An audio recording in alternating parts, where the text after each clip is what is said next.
Welcome world. The utmost joy and all the blessings to every being that deserves it. When I declare to you all that my being, my conscious has changed in such a drastic way I wouldn't be able to stress it enough. And truly I tell you I would not bother typing these words and waste my precious time making false statements. Also lest we not forget the lower demons out there on demon time that are still hanging in there like a loose tooth. I have to make a statement right here and right now. Now is the time for it. It literally feels like I am 30 days out from day to day. Just like Lucy, you know. LOL, I think I'm on like 35% or so capacity at the now moment.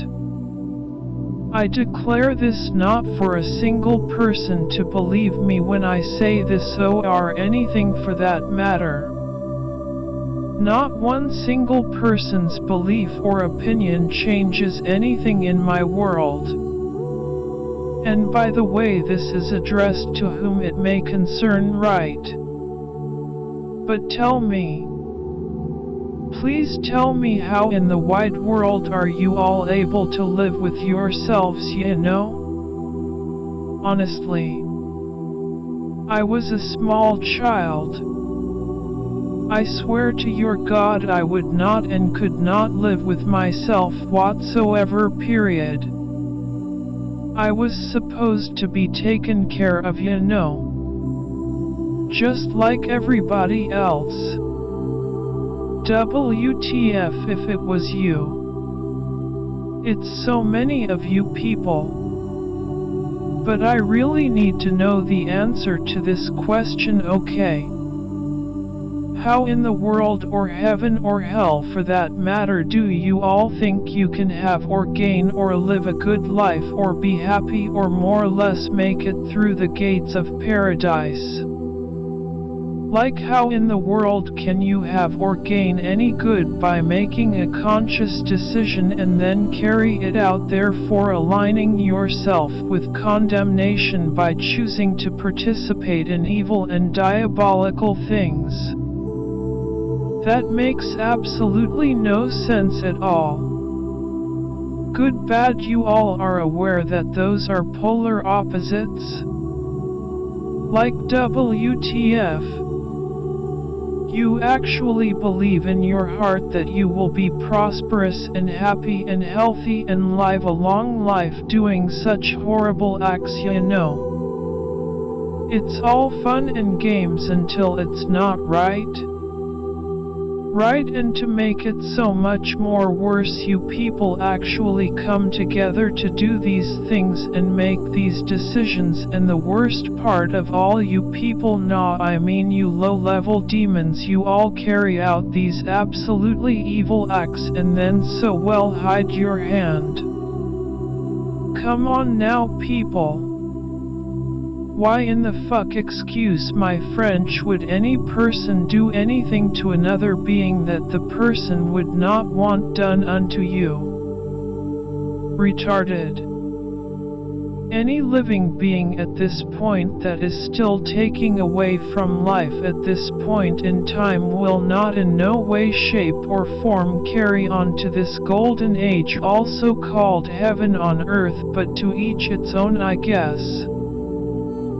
Sorry for the rant, you know. I could literally go on forever to any area that does not pertain to hell, which is exactly where we all are now.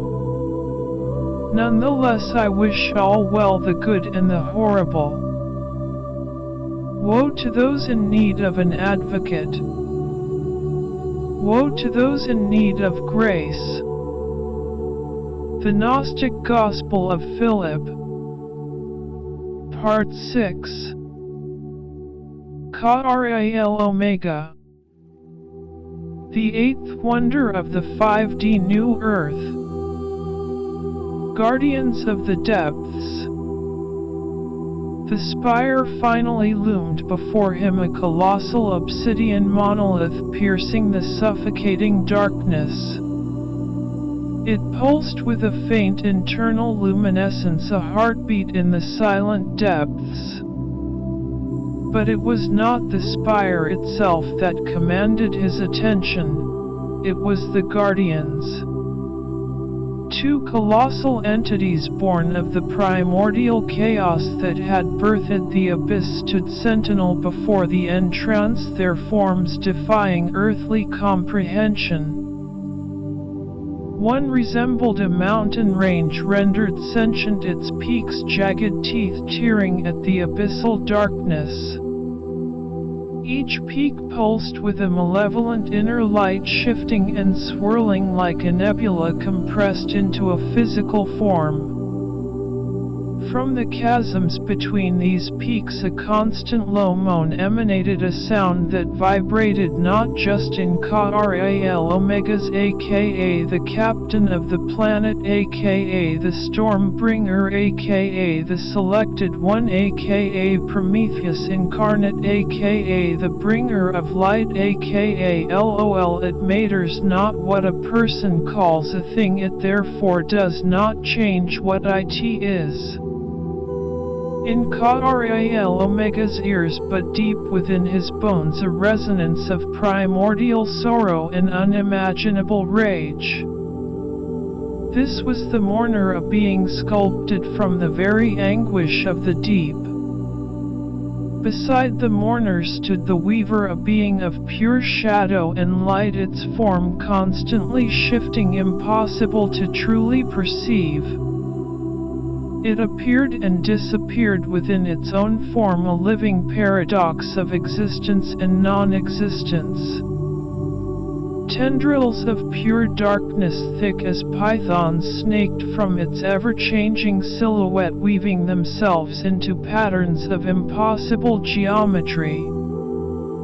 These patterns pulsed with an almost hypnotic energy, a seductive dance of oblivion that threatened to consume kah'rah-ehl's very being.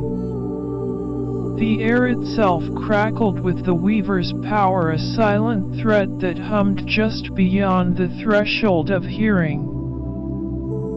Kah'rah-ehl'Omega felt a chill deeper than the icy water, a terror not born of mere physical threat but of confronting the raw, untamed power of creation itself. These were not beasts to be slain but forces of nature given terrible sentience. He drew a deep breath, the enchanted air burning his lungs with the cold, and tightened his grip on Stormbringer, his ancestral sword, its familiar weight a small comfort against the immensity of what lay ahead. He knew that brute force would be useless. These guardians were beings of pure energy, raw chaos given form.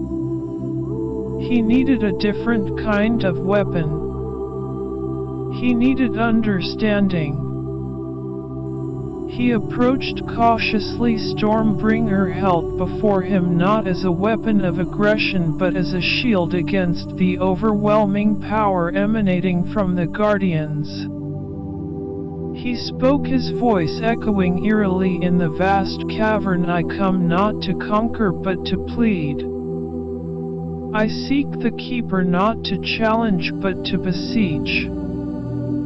The mourner responded with a groan that sent tremors through the cavern floor, causing a cascade of phosphorescent fungi to rain down upon kah'rah-ehl'Omega.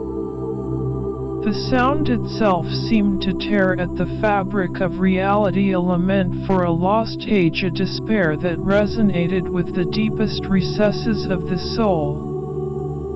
The weaver, however, remained silent, its shifting form a silent, watchful eye, its shadowy tendrils coiling and uncoiling with a mesmerizing fluidity. Kah'rah-ehl'Omega pressed on, his voice resonating with a quiet determination. He told them of AETHERION, of the impending doom, of the sacrifices he had already made. He spoke of his people, of their unwavering hope even in the face of annihilation. He spoke of the delicate balance of the world and how the keeper held the key to restoring it. He didn't appeal to their mercy, for he sensed they had none. Instead, he appealed to a deeper, more primal understanding. He spoke of the shared fate of all creation, of the interconnectedness of the world, a web of existence that connected even these titans of the abyss to the sunlit lands above. He spoke for hours, a testament to his unwavering resolve, his voice a thread of hope against the vast echoing despair of the abyss. The mourner's moans gradually lessened, its luminescent peaks dimming slightly as if its sorrow was somehow lessened by kah'rah-ehl's desperate plea. The weaver too seemed to become less chaotic, its shifting form slowing, its shadowy tendrils becoming less agitated. The impossible geometry of its darkness settled into a still watchful presence. The change was subtle, almost imperceptible, yet undeniable. He saw a flicker of understanding, a recognition of the shared burden of existence in the depths of the abyssal darkness that formed the weaver's being. It was not compassion, not forgiveness, but a silent acknowledgement, a recognition of his sincerity. It was a recognition of a shared destiny, a shared responsibility towards the balance of the world. The trial, he realized, was not one of brute force but of empathy, of understanding the raw power that animated these beings. He had not conquered them, he had not appeased them. He had connected with them on a level far deeper than any physical confrontation. He had touched their primordial sorrow, their ancient loneliness. He had spoken to the silent anguish that resided at the heart of the abyss, and in doing so he had found a pathway. A silent shift in the energy of the abyss signaled a change. The weaver's shadowy tendrils parted, creating a narrow passage through its ever-shifting form. The mourner's moans ceased, its luminescent peaks fading into a subdued, somber glow. The path to the keeper was open. kah'rah-ehlω stepped forward, Stormbringer still held aloft, not as a weapon but as a symbol of his commitment, his resolve. He was not victorious in a battle but had achieved a far more profound victory. He had pierced the impenetrable wall of primordial chaos, not with force but with empathy, with understanding, and with the unwavering faith in the hope of his people. The journey to the keeper was not over, but this monumental trial, this confrontation with the guardians of the depths, was finally at an end. The path lay open, but the true challenge still awaited him. The keeper, the source of both creation and destruction, would be the final test of kah'rah-ehl's resilience, his resolve, and his faith. His destiny hung precariously in the balance. The fate of Erthos rested on his shoulders, and the weight of that responsibility pressed upon him as heavy as the abyssal waters themselves. He took another deep breath, steeling his nerves, and stepped forward into the heart of the abyss. The darkness beckoned, and he was ready to answer its call. His journey had just begun.